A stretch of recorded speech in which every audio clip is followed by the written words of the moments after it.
Currently we are formulating poultry feeds on our poultry farm. As you can see, each and every time you have to come up with a new formula, because when you're formulating poultry feeds, you have to understand that at each time when you're coming up with a new formula, you'll be able to solve and be able to cut down the cost of production. Because you end up finding out that my old formula that I was using, I was able to make a bag at around 2,500 Kenyan shillings. That is layers mash. And if I use this new formula that I'm using currently, I have to be able to make the layers mash at around 2,100 Kenyan shillings. But you also have to know that quality really matters. So when you're formulating your poultry feeds, you have to really understand the basics that are needed when you're formulating your poultry feeds. Currently we are making 3 tons of feeds, and you're not using that machine over there. What you are using currently, you're using the normal way of how you can be able to mix these poultry feeds. Each and every time you have to be able to become very innovative, because if you're not innovative, then you won't be able to solve problems in the long run. You end up finding out that you are in this hamster wheel whereby you're just using money, you're purchasing the poultry feeds, you're continuing with the same cycle, but you're not getting rich out of the poultry farming business. When you're doing poultry farming, you have to understand that you have to be able each and every time that you're using each new method, so as you can be able to solve the problem. So now what you are doing, I want to be able just to use this one, because 3 tons is like you're using around 3 tons of feeds that we want to make.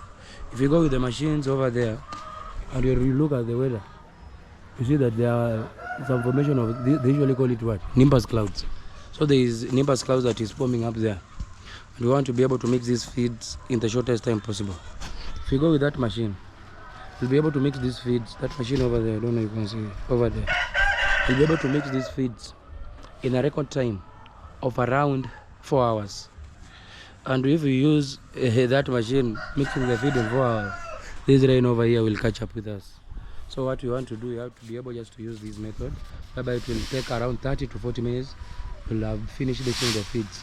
So, and then we'll package and then we weigh them and put them in the storage room. If you are doing this in any kind of poultry farming, you have to be able to become very innovative. If you're not innovative, my friends, I think I have a flow, I have a hoarse voice. So maybe if you're not catching me properly, you'll understand me. So at any moment that you guys are doing poultry farming, you have to be able to become very innovative each and every time. That's why I usually say, guys, if you want to be able to learn more in the poultry farming sector, you have to be able to pay the consultation fee, because at any moment I come up with something that is new, I can be able to update you.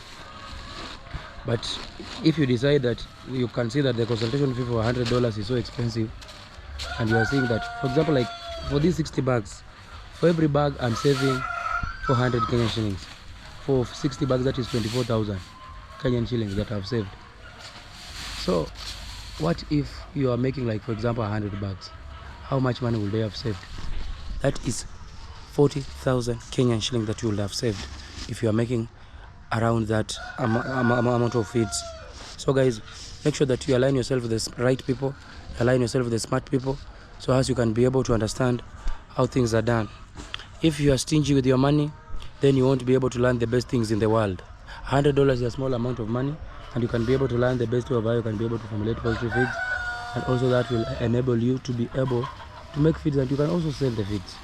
So like on my poultry farm, I can be able to sell the poultry feeds to those people that live in urban areas, and maybe they don't have the time to be able to formulate the feeds on their own. So that is the best way of how you can be able to do that. Feed formulation is... Kwani hiyo ni nini hapo, hiyo karatasi ni nini? Ni nini? Ama ni karatasi tu? Oh, so you can be able to formulate the poultry feeds and also save money when you're doing so. Because you know, you can be doing poultry farming for a long time. I usually hear people are saying, oh, I have done poultry farming for the last 50 years, but I still want to learn. I want to start with 50 chicks. Hey, you're doing poultry farming for the last 50 years, but you want only to do 50 chicks. Come on. Because you're doing the things in the wrong way. You're doing things traditionally. When you want to be able to succeed in any kind of venture, you have to align yourself with the right people. If you align yourself with the right people, then you can be able to make something out of it. So instead of you crying and saying, oh, the cost of feeds are too high, I can't be able to rear more birds, but you're not aligning yourself with the right people. So now what you're pouring there is the line. So then we have to add the concentrate and some other things that we have used in the formulation of the feeds. So since these birds are like 1.5 years old, we have to dispose them in the next 3 to 4 months. Like in December, we have to be able to dispose all these birds because their laying capacity have really dropped, even though we are putting a lot of protein in their feeds, because I think the crude protein of this feed is around 16.5% of this layer smash, which I think is quite enough for the birds. But for the laying percentage, you end up finding out that it's not producing up to standard. So you just have to cope with it and continue with what you're doing up to the time that you'll be able to cull them off. So that's the state of things that are going on as on our poultry farm.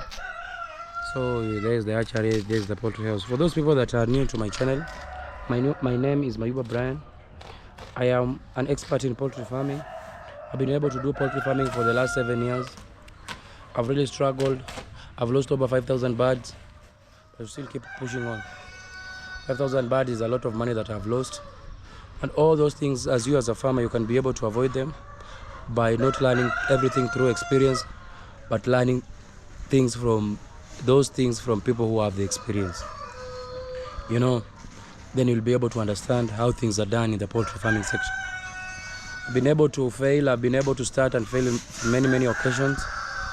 But the best thing that I think I really thank God is that experience has taught me the best lesson, but it has also taught me that how you can be able to persevere. You can get losses, but getting losses is not the end of life. When you fail the first time, you don't have just to give up. You have to continue trying.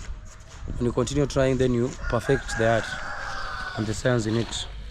And that's what every time I continue doing on my poultry farm, and that's how things are going on. So that is the line. We have mixed other things over here. We want to be able to come up with a complete feed so as we can be able to make these poultry feeds for our birds.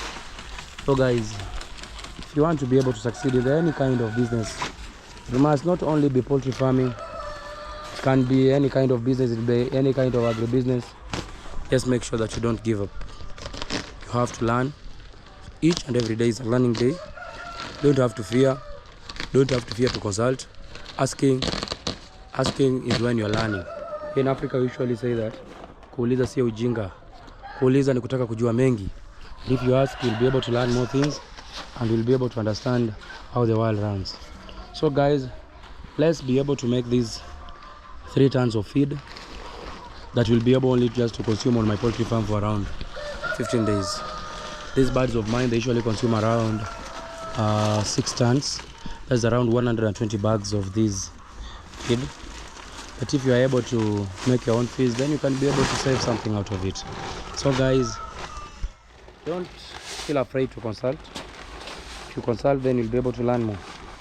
And for those guys that still need orders of day-old chicks, I'm still taking orders for brooded birds, day-old chicks, 1 day-old chicks, 2 days, 1 week, 2 weeks, 3 weeks, and up to a month. And for those farmers who are targeting the December holiday, this is the best time for you to be able to buy the chicks, because you won't be able to feed the birds for a longer time. You'll only be able to feed the birds for approximately, 3 months. Then they'll be ready for market, meaning they will take a little amount of your money to be able to feed them, and then you'll be able to sell the birds.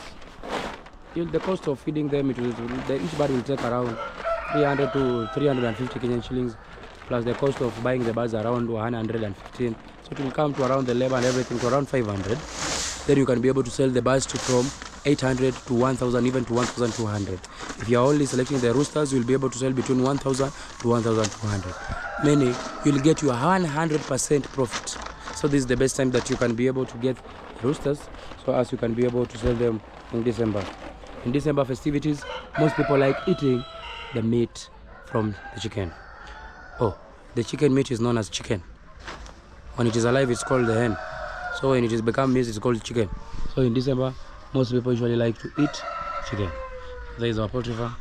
There is our hatchery. Continue pushing on and continue subscribing. For those that haven't liked the video, make sure you like, and I'll see you in the next video. The Actuary Farms, Mayuba Bryant.